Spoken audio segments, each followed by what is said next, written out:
I am Vinnie Tortorich. Folks, your good intentions have been stolen. But don't worry, I'm here to help you get them back.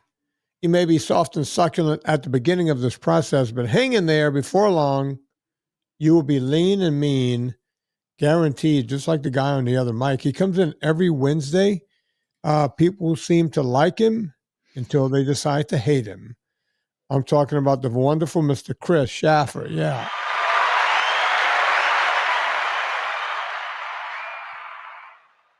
Chris, I just got back from the gym.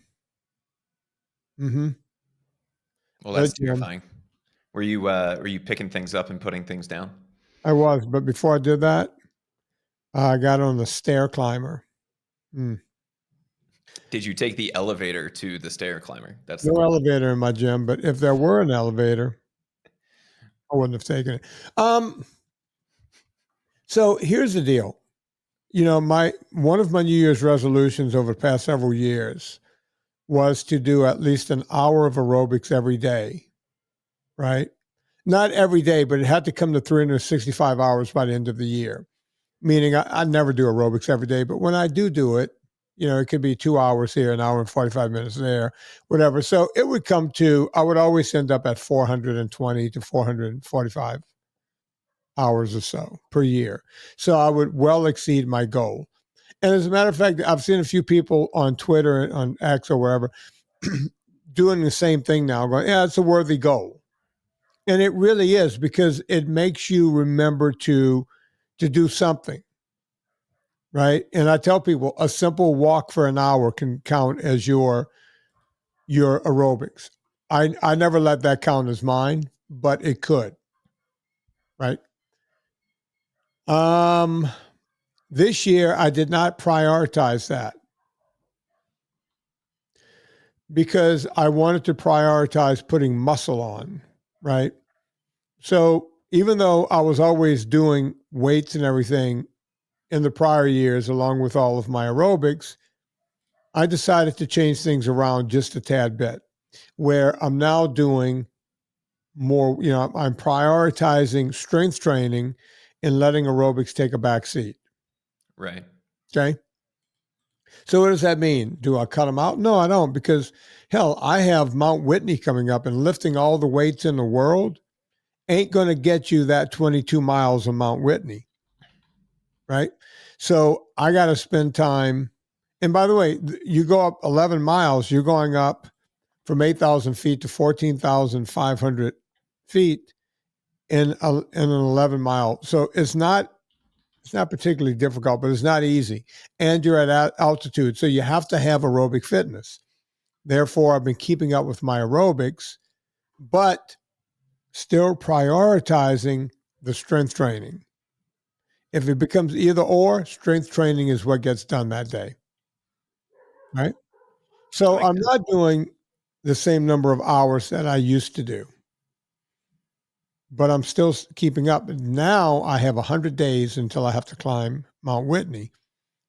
That's what we call in the business nut cutting time. I don't know why we call it that, but we're going to call it nut cutting time. Right? So my aerobics are creeping up a bit. And today I did something that I never do. Today was leg day in the gym. You know, you never skip leg day. You always got to do legs. But before I did one squat, before I did one leg press or lunge, I did 50 minutes on the stair machine, right? So I'm incorporating zone 2 aerobics into, now you go off 50 minutes. That's not a whole lot, Vinnie, but it's not nothing, right? I'm putting that time in. I'm getting my heart rate up. I'm getting my muscles ready for climbing. And then after that, I'm going to really tax them with an anaerobic workout. It's another one of these where there's a will, there's a way type of things. Right?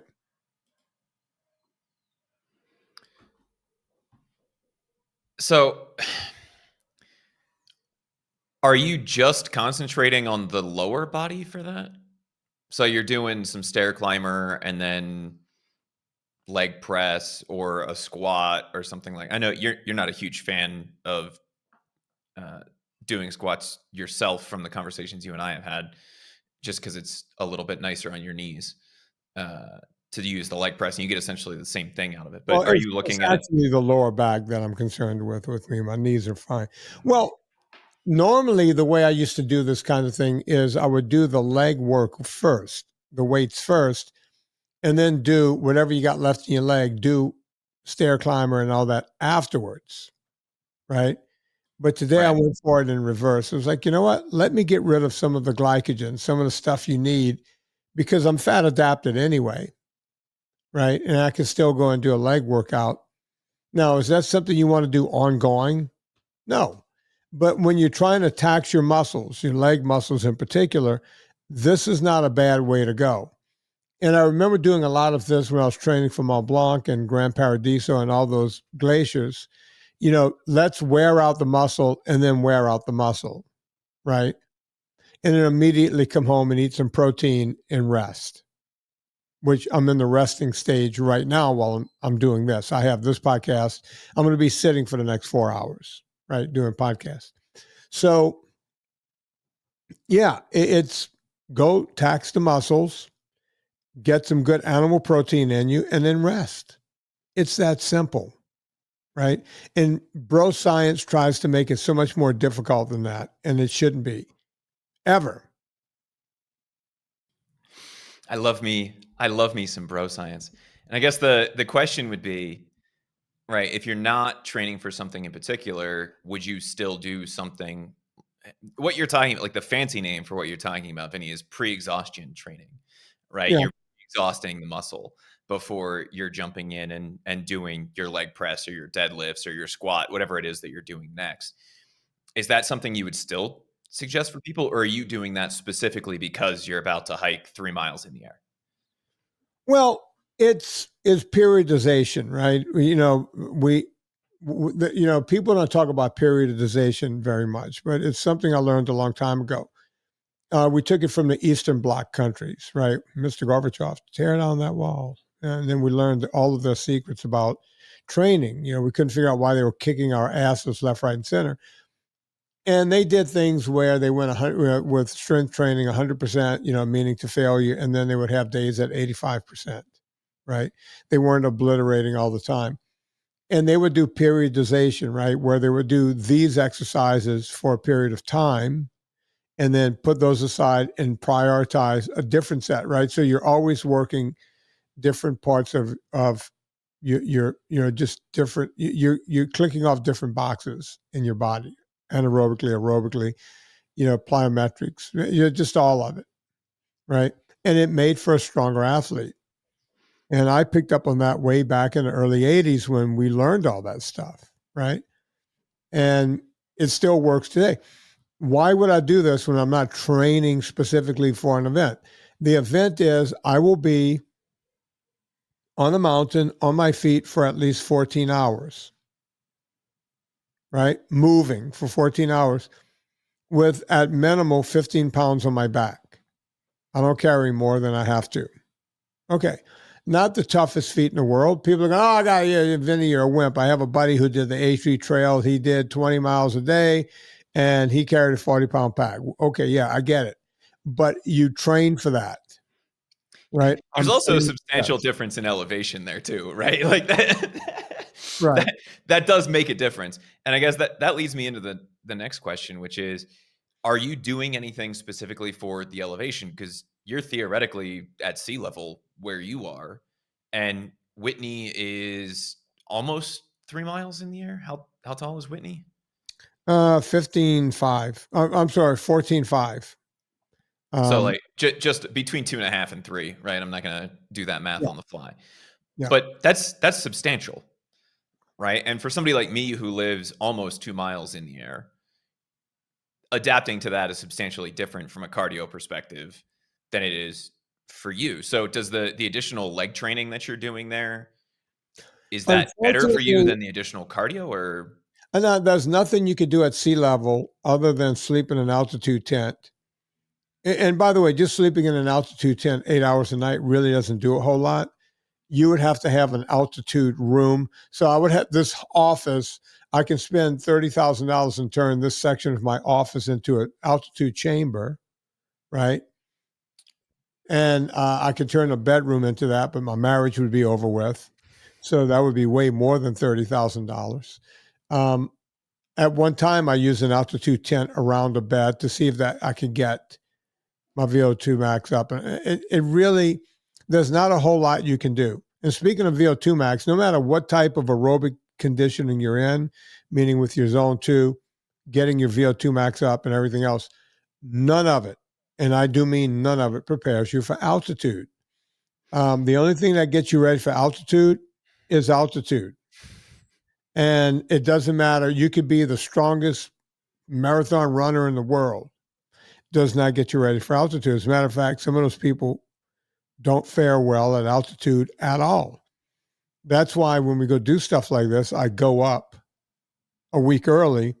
And what I used to do, the hoity-toity way to do is just go up to Mammoth because that's at 8,300 feet. And sleeping above 8,000 feet gives you a lot of, it changes enough red blood cells over the course of 3 or 4 days, right? But what Coddington and hang on, I said Coddington. It's the billionaire Don Coddington's friend. So what we do is we go up to Lone Pine early. There's nothing to do in Lone Pine.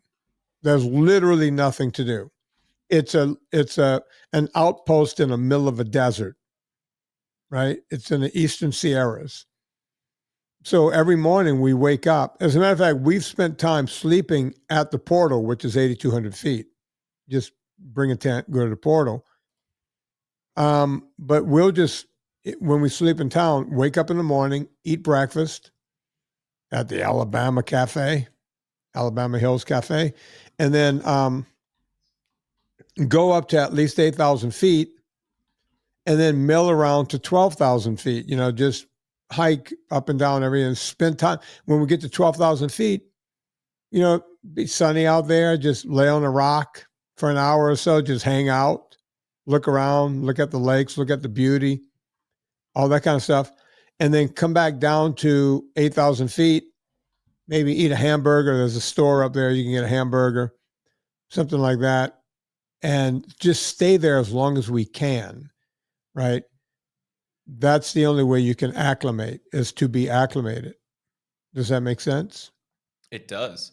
And I will tell you, doing anything at elevation when you're not accustomed to it is not fun. But going the other way is a lot of fun. I can do a heck of a lot more at sea level in the gym than I can here, right? You have just a little bit more gas in the tank. Yeah, and back in the days when I was ski 35 days a year, meaning I was up at Mammoth almost every weekend, right? And we would love that Monday bike ride when we got back because you were more oxygenated, right? Your red blood cells were used to that. But by Wednesday, you couldn't feel it anymore, right? Your body goes right back down. But when it's used to doing that and you're up there every weekend, you fill up the tank again, right? As a matter of fact, a lot of times that first ski trip in the season, you're bringing your luggage into your condo and you're carrying, it's like, oh my God, I'm winded, right? But by the second or third trip, you're not winded anymore, right? Your body, your brain goes right to it. Yeah. Yeah. When are you headed up? I don't like to give the exact date. But like within the next few weeks, or you No, talking like I'm 100 some odd days out. Okay. So you're thinking about this 5-6 months in advance, not even. Yeah. You could pay me now. The Fram Oil used to have a commercial, Fram Oil filters. You could pay me now, or you could pay me later. And that's the way fitness is. You get it in the tank right now. Get the fitness under you. You never know if you're going to catch a flu later in the season where you might be knocked out for a week. You never know if you're going to, stump a toe or break a leg or whatever. Whatever it is, be ahead of the game and hope that nothing, of course, you don't want anything to happen, but if stuff happens, you're good to go. Does that make sense? It does. Yeah. Chris, I'm going to change the subject a little bit here. Okay. I was talking to a couple. It was mostly the woman. Now, I'm not going to give their last names here because this is not to embarrass anyone or anything, because this, what I'm talking about is not even embarrassing, but I didn't get permission. Her name was Teresa and his name was Mark. And you know who you are. And by the way, very nice couple. Both big fans of the show. Mark even more than Teresa, although the consult was Teresa talking about things she's trying to get straight, right? But both fans of the movies, Fata documentary, the whole thing. And Mark never misses a show. Telling you, hi, Mark. Yeah. So it was an hour-long conversation. You could tell that I'm trying to find my words here. It was an hour-long conversation.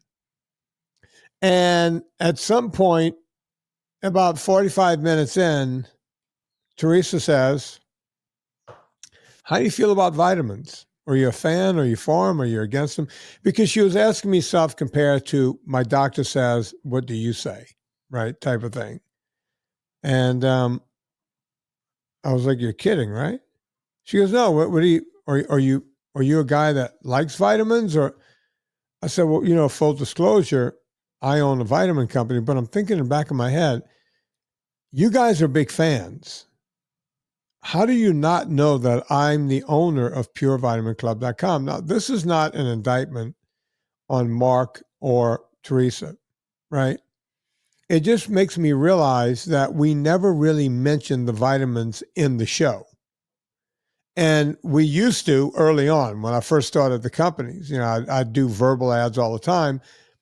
And the only time it's mentioned is at the top of the show when you hear Dawson's voice going, PureVitaminClub.com, purest vitamins in the world. Well, guess what everyone does with podcasts? They skip over the intro, 30 seconds until they hear you talking, and that's when they start listening, right? Something to the effect of, I am Vinnie Tortorich, and your good intentions have been stolen. Yes. Yeah, that's when they start paying attention because they know, okay, here comes the meat of the show. But it makes me realize how many people don't get the vitamin message from me and what my beliefs are in vitamins, right? Do I think, all right, so here's my short thing, Chris. And you can interview me on this a bit if you want to. You didn't know I was bringing this up, but try to come up with questions. I believe every American, I feel like the president, I believe every American deserves a chicken in a pot, should be on a multivitamin. Just Americans or Well, everyone? But most people. Most people, but I'm just saying, okay, most people. Eastern Europe, you guys too. Western Europe, you guys, all of you. Okay.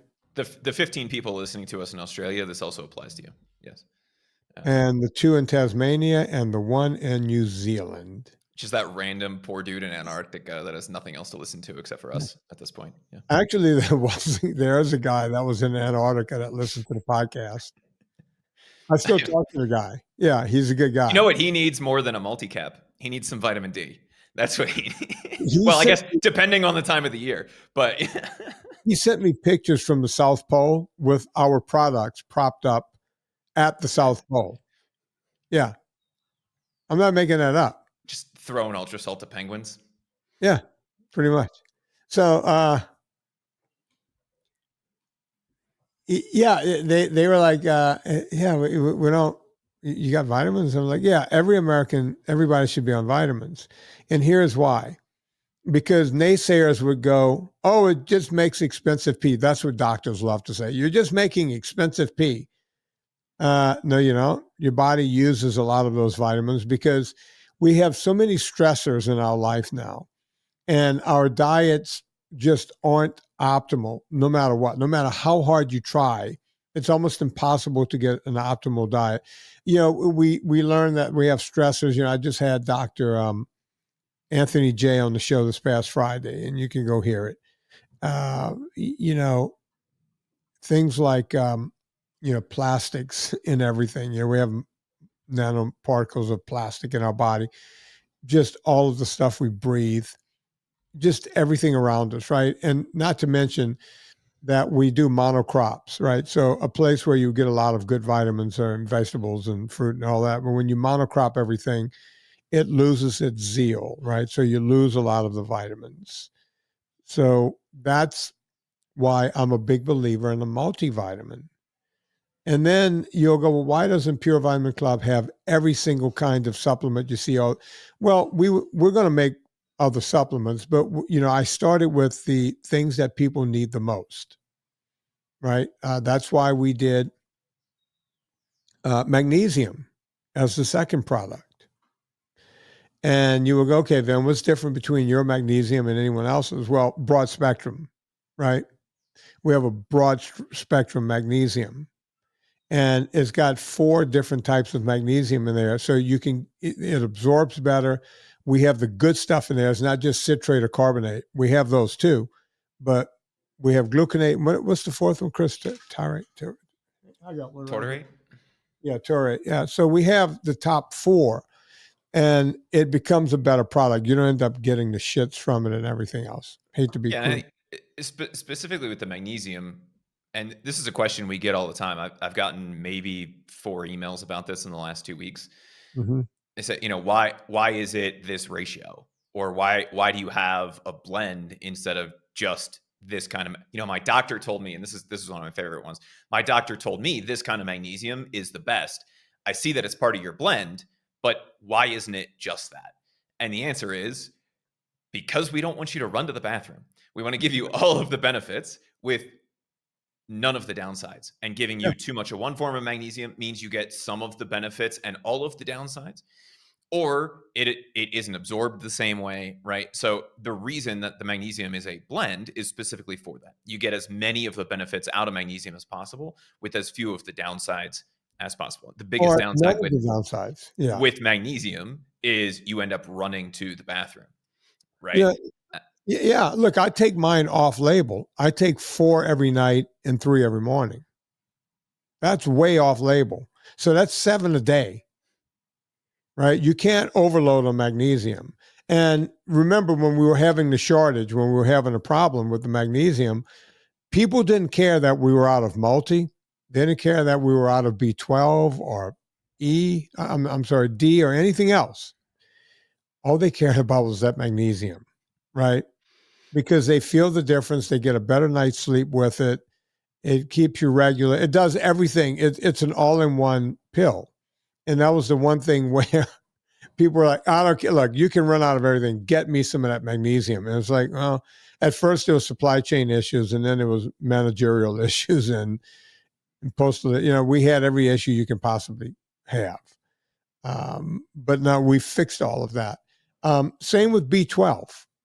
Something people don't know about B12 is that if you're deficient in B12 and you're a meat eater where you get a lot of B12 and eggs, if you're deficient, it's because when you hit a certain age, a lot of people, including this guy, me, we lose the ability of our small intestines absorbing B12 from our food.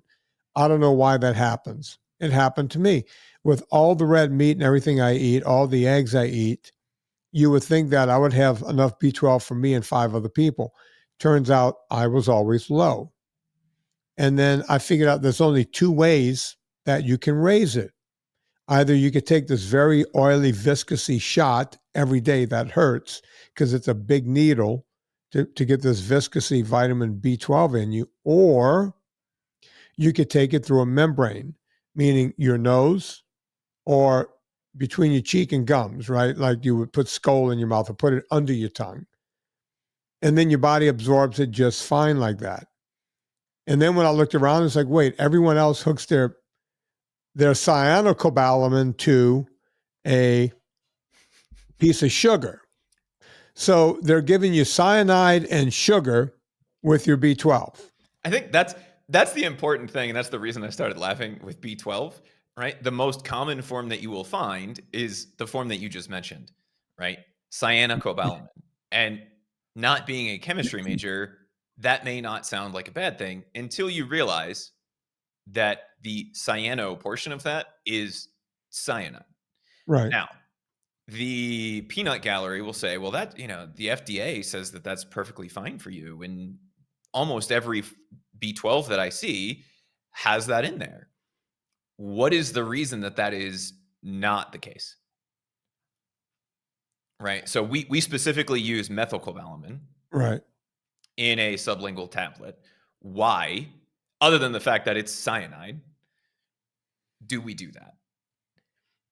Is it just because there's a microscopic amount in there, or does it add up over time? Or like, what's the reason that we use methylcobalamin there? Well, we use methyl because methyl B is the best form of B, on top of the fact that it's not hooked to something that you can get killed by molecule, right? Which, by the way, if you look into the FDA studies on cyanocobalamin, they're talking about essentially a single dosage is not enough to create toxicity. What they're not talking about is repeat dosages, right? So yes, taking your B12 once in a while probably won't give you cyanide poisoning. But if you take it regularly, which you need to do to get any benefits of it, Right. it can lead to problems. And there's no reason for it other than it's cheaper, right? I'm not even going to say less expensive there. It's cheaper to do it Right. the other way. And that's why people do it. Yeah. And my thing is we're going to give you the best possible vitamins at the lowest possible price. And that's the way we're going to keep it. So that's the deal there, right? Vitamin C. People will tell you, oh, don't take vitamin C because no matter how much you take, it runs right through your body and it goes right out. And they would be right until you hook it to something else that can cause your body to absorb it into the bloodstream, into your body, and it becomes a whole different Magilla, right? So we hook it to a fatty acid. So it's a liposomal vitamin C. So you see, and you would say, well, Vinny, why don't most other companies do this? And the reason being is because it's more expensive. The one thing we don't have at purevitaminclub.com is a bean counter. I own the company. It's my money, right? I don't have a board to answer to or anything else because the board would tell me, hey, idiot, you got to take the liposomal part out or you need to charge double because we need to make more money. And my idea is this company is not there to make me rich. This company is to make you better. The whole idea behind purevitaminclub.com is what I'm going to tell you next. And this is a story we used to tell on the show. And the reason I tell the story is because it's a true story. And if you go back and listen to older episodes, you're going to hear exactly the same thing. When I was cured from cancer back in 2007, I started looking at everything. And when I say everything, I mean everything. And one of the things I looked at was my vitamins. I was taking high end, I wasn't taking Centrum off of a grocery store shelf. I was buying the expensive stuff from the expensive companies, right? And I was paying double and triple of what you would pay at a grocery store for my really hoity-toity vitamins. But I noticed a couple of things in there. One, they all had something called magnesium stearate, not to be confused with the 4 kinds of magnesium. Look up magnesium stearate, Chris, so we could give the audience an idea of how bad it is. And while you're at it, look up titanium dioxide because I'm going there next. So all of them seem to have magnesium stearate in them. I couldn't understand why because it doesn't do anything. And when I did a deep dive on it, what I learned was magnesium stearate, when it hits your liver, will block the absorption of other nutrients. So you're taking the vitamins to have a supplement of nutrients, yet there's something in the vitamins that will block the absorption of those nutrients. That was one problem. The other problem was almost everything I took had something in it called titanium dioxide. And I looked that up, and turns out titanium dioxide, even in nanoparticles, nano means really, really, really small particles, will cause colon cancer. Okay. Why would something I'm taking for my health try to kill me? Why would I take this product? So the reason they put titanium dioxide in there is titanium dioxide is a whitener. It's how they make paint white. It's how they make a lot of things white, right? So these companies wanted to whiten all of the vitamins. That's how much titanium dioxide they would mix in. They would whitewash the vitamins and then add back in color to make it look all uniform. That was the only reason, which means now you have another problem. They've added a dye, a color to your vitamin. So you see, the one thing you're taking to help you can now hurt you. Do you understand what I'm talking about here, folks? You could get colon cancer. You got yellow dye number 7 or 3 or 4 or whatever. You got all of this crap going on. And then you have magnesium stearate, which is blocking the absorption of everything except the titanium dioxide, which is going to kill you. So why would they put magnesium stearate? It's a flow agent. It's an excipient. It's a powder. It's like talc powder. They can make the product much quicker if they add all that in. So when I decided to make my own vitamin, I went to these companies and said, hey, I want to make this just for me. And they explained to me, sir, in order to make a bottle for you, it would cost $1 gazillion per bottle. But if you made 10,000 bottles or 20,000 bottles of the product, you could get it for this price. And I went, okay, but that's a lot of vitamins. It's going to take me the rest of my life to use all of these. Hey, wait a minute. I can call it something, Pure Vitamin, and then, wait a minute, I can make it a club, Pure Vitamin Club, and I can make it a .com. And I can sell all the other vitamins that I can't take because I've now bought too many to other people to support my habit, right? That was the impetus of starting this vitamin company. Not to become rich, but to make the best vitamins in the world for me.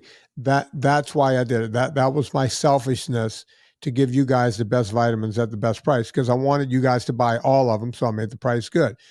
Chris, let's start with magnesium stearate, if you don't mind. So I'm here learning something too. I know why we didn't use it, but Vinny, did you also know that magnesium stearate is used in paint and varnish along with I did know that. Yeah, we learned that along the way at some point. titanium dioxide? And the reason it's used is to make them dry faster, right? So if you have a bucket of white paint sitting somewhere in your house, you likely have both of those ingredients that you were just talking about in it. But they use it a lot of times, especially in manufacturing with things like vitamins, as either a lubricant or, as you might refer to it, Vinny, because with the industry term, like a flow agent, right? It just makes filling the capsules easier. But it also helps hold an emulsification and stabilize things so that they don't separate out, right? So if you have something like a lotion or a cream, a lot of times you'll see magnesium stearate in there. In addition to blocking all of the absorption of nutrients, right? And just the bioavailability overall, it can also cause some fun things like diarrhea, nausea, abdominal cramping, all of those kinds of things. I don't think magnesium stearate is quite as well studied as titanium dioxide in terms of it being banned in a lot of places. But specifically in a vitamin, there's no reason to have it there, right? Like it's Right. just, there's zero reason to add that in, even to a magnesium supplement, because it doesn't do anything for you. And yet it's in pretty much everything, which is mind boggling to me because it falls under that great definition of generally recognized as safe. We haven't specifically proven that it's terrible for you. So we'll just put it in because it's not really that big of a deal. Can you What are imagine? your thoughts on that? All right, so can you imagine every day you're taking cyanocobalamin, you're taking Just a little cyanide every day, yeah. just a little bit, and titanium dioxide, and magnesium stearate. All these things they're okay, once. right? But you're taking this on a regimen, and you're doing this in the name of health, right? You see, that's what drives me nuts about my industry, is that it's so backwards, right? And that's why I started my own vitamin company. And look, we were doing well for 10 years, and then COVID hit us, and then supply chain hit us. And then I'm going to just be quite honest, my business partner lost his mind, and the company went sideways until right now when I took it over and fixed it. That's all I can say. I'm saying me, but it was a concerted effort. It was me. It was my beautiful wife, Serena, and who not only stood by me when I said, honey, we're going to have to dump life savings into this company to bring it back. And she stood by me and went, okay. Right. And Chris, who was an employee working on other stuff, who I said, Chris, either you're in or you're out. And Chris could have easily said, you know what, I got other clients. And he said, you didn't even hesitate. You didn't even stutter. He was like, yeah, we're doing this. I believe in this company. You guys did so well, and now we're back, right? We're back in a big way, but people need to know we're back too, right? They need to know that these type of vitamins do exist. Right. Well, I think that to me is the biggest promise of Pure Vitamin Club, is it's everything you need with nothing that you don't. Yeah. And quite honestly, it's harder for us to keep it going than it should be, because we don't charge pricing the same way that a lot of other people do, right? You and I looked at the numbers and it's like, yeah, looking at what other people are paying for this vitamin, they're charging 3, 4, 5, 6 times this amount. The reason we don't do that is because, one, we don't need to make this work as long as we're paying attention to everything that's going on.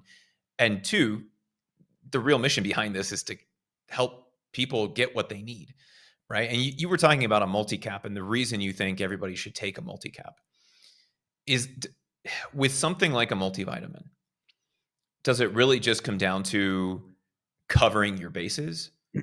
Or is there another reason that somebody would be looking to take a multi-cap? Is it like, are you looking at that as an insurance policy, or how do you look at a multi-cap, like a daily multivitamin? I'll look at it as an insurance policy for whatever you don't get, right? Obviously, there are a couple of vitamins that your body doesn't just burn off, like vitamin A or vitamin, I think D, right? Where, there isn't an IU on those, right? Upper limit, UL. I'm sorry, I said IU. It's UL, an upper limit. But so you don't overly tax your vitamin with that. It's the same reason we don't put iron in our vitamins, right? Some people need iron supplement. I needed a lot of iron supplementation when I was going through chemo. They had me on enough iron. Oh, you should have seen what the bathroom looked like. It was just not pretty, right? And of course, a lot of iron, you become toxic. But my body needed all of that iron. I was on a prescription dose of iron, right? But I don't even put that in my vitamin, because if someone needs iron supplementation, they need to go do iron somewhere else, right? They need to get their ferrous from somewhere else. Right. You want something specific for that, Right. versus it sounds weird to say, a broad spectrum insurance policy, which is really what the daily multi-cap is for. Right. And, although they don't advertise this, but there were a few nurses from the Charlie Foundation with these kids in the hospitals, right? And they were looking for something that they could put in the feeding tubes to make it more nutritious. And they used my vitamins. They just bought bottles of the vitamins, opened them up, and ran them through the feeding tubes for these kids, right? Because they looked around and went, there's nothing in here that they can't have, right? So it's a supplement to go along with a good, balanced diet, right? And that's the way a multi should be looked at, right? So there. And by the way, people always say, besides the vitamins you sell, is there anything else I should be taking? And the answer is yes, right? One is vitamin E. I'm a big believer in vitamin E, but not again, there is tocopherol, vitamin E, right? You'll notice that it's about half the price of the tocotrienol. Tocotrienol is spelled Tocotrienol, tocotrienol. It's the good form. As a matter of fact, Chris and I, we know where everything comes from. There's literally, I think, one place in the United States that makes tocotrienol. It's I want to say it's called Southern Dixie Dixie Labs, or whatever. I can't remember. But if you're no matter who you're buying it from, that tocotrienol came out of Dixie Labs, or is it Dixieland Labs or something like that? I think Somewhere, it's Dixie Labs or Dixieland. Yeah. something like that. And by the way, don't go look for their vitamin. They don't sell them. They sell you the product. They sell to people like me, and then we go make a version of it. So if you want a good tocotrienol, I'll tell you the one I take is by Cardiovascular Labs, right? It's just called, I don't know why it's called that, but they make a lot of other products. The one thing I could tell you is their tocotrienol is the one I take. I don't make that. I buy someone else's. It's a pure form, right? Vitamin D, right? Most people will make a vitamin D3. We do also, right? Why should you take mine? Well, you got to hook a vitamin D to an oil. Guess what everyone hooks it to? A seed oil. Guess what we hook ours to?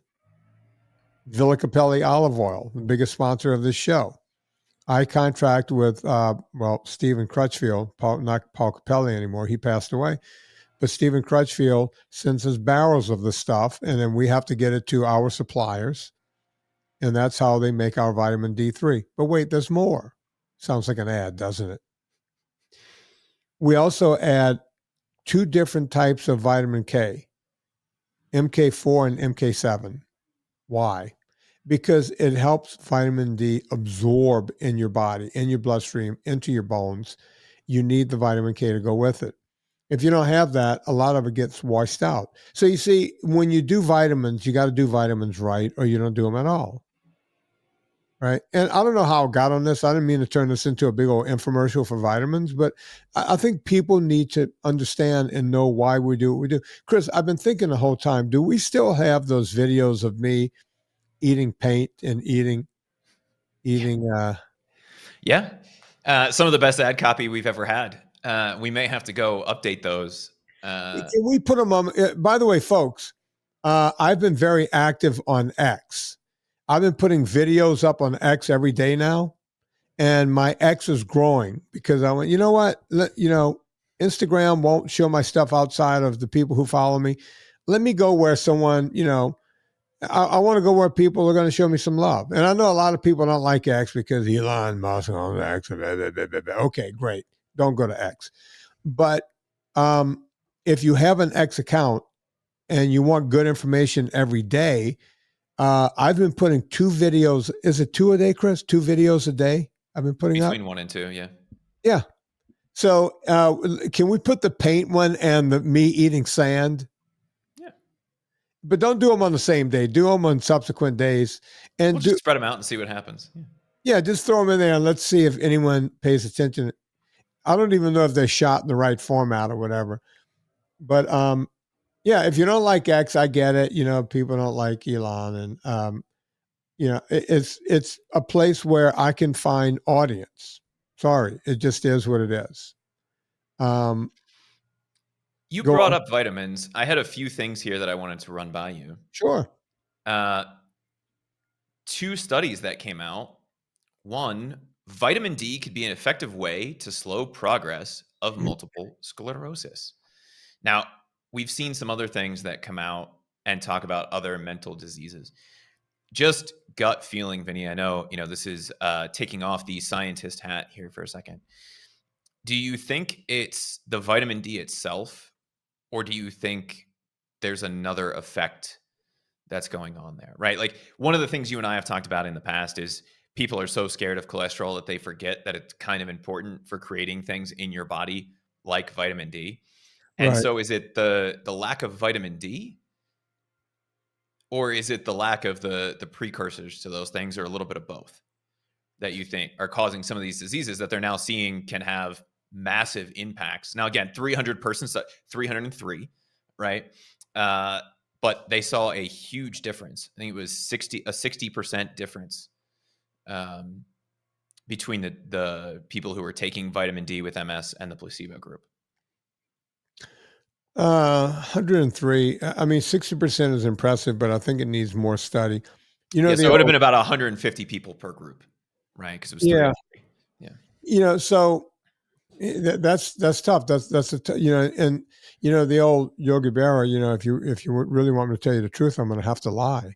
You know, I don't know. You know, I don't know if that's answerable, right? You know, that's it's not exactly a chicken and the egg, but that's a tough one. I don't know which way you would go with that. I don't know how you would try to level that. I mean, to me, the obvious answer there is make sure you have your cholesterol checked. If you're on something like a cholesterol lowering drug, figure out if you actually need it, right? Go get a plaque score, go get some of those other kinds of things. Like we've learned over the last 40 years, really, but it's becoming more and more of a thing in the last 10 or 15 years, that cholesterol is not the enemy that everybody makes it out to be. And it turns out that having low cholesterol is substantially worse than having high cholesterol, especially over long periods of time. But also, if you're low on vitamin D, that's something you need to get raised anyway. Yeah. And outside of a blood test, I'm not aware of a good way to know that. Unlike something like a multivitamin, where if you don't need it, you just don't use it that day, basically, right? Like your body just won't absorb those nutrients that day. You also brought up B12, and you and I have talked in the past about how there's no good substitute for a B12 supplement for vegans. They now have found, Vinny, a specific strain of spirulina that has bioidentical B12 in it. What are your thoughts on that versus something like a methylcobalamin? My thoughts are that's better than nothing, right? Something is better than nothing. But still, you know, I think if you're vegan, if you're planning on living the vegan lifestyle for any period of time, I do not suggest it whatsoever. Sorry. It's an eating disorder that prances around as a diet. I have nothing against vegans, by the way, at all. I have vegan friends. But if you're going to do that crazy diet, do yourself a favor and get methylcobalamin vitamin B12 and get as many methyl B vitamins as you can, right? Niacin and all of it. Just get as much as you can. Take a good vitamin. And there's some good vegan vitamins out there. I don't know about this strain of B12. I don't know enough about it, but it's got to be better than nothing. Yeah, and so basically what they're doing is, you may remember, Vinny, like 10 or 15 years ago, they came out and said, oh my God, there's B12 in spirulina. It's not really B12. It's a pseudo B12. And so what they did was they bred spirulina in, and you'll have to look at the pictures, essentially a purple laboratory, right? All the lights are like a nice purple just to grow spirulina as fast as possible. In a lab to be able to get this. And they're saying it's as close to bioidentical as possible. Now, again, this is like one lab, and it's a collaboration between Iceland and Denmark, right? So this is a brand new thing. But regardless, you still need to be supplementing with it.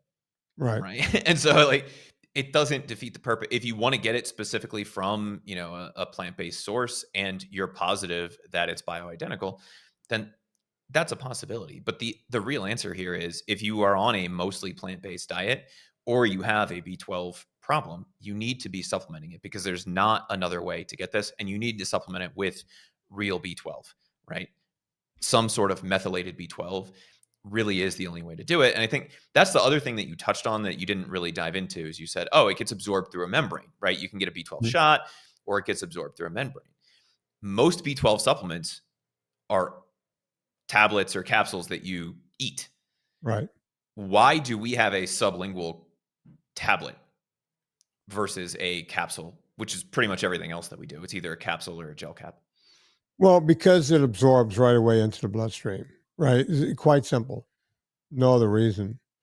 And it doesn't take a lot, right? I mean, I've put 2 of mine under my tongue and then went in and took a blood test, and I was over, how they have red, green, red. I was into the high side of the red, right? So it gets it there right away. Right now, that's not a scientific study that I just gave you. That it's just an M1 experiment I did just to go check it out. But that's the quickest way to get it, because if you take it if you ingest it, right? If you're not getting it, a guy like me, for whatever reason, I don't absorb it in my small intestine, right? So I need to take it that way. Some people, if you're a vegan and you don't have that problem, your small intestine might work just fine. So there's no way of knowing. So just taking a sublingual is the best way to go. The reason you would take our sublingual is because we hook it to a little tiny piece of calcium. We don't hook it to sugar. And you're actually getting it as a tablet. That's very hard to find, especially in the methylated form, right? And so if B12 is something that you're struggling with, even if you don't take ours, right, find something that is a methylcobalamin in a sublingual tablet. That's what you're really looking for there. And go on. Go ahead. Yeah, B12 also, it helps your body convert energy, right? So people think B12 is, oh yeah, I had B12 and I woke up right away. I felt good. It's not like caffeine at all, right?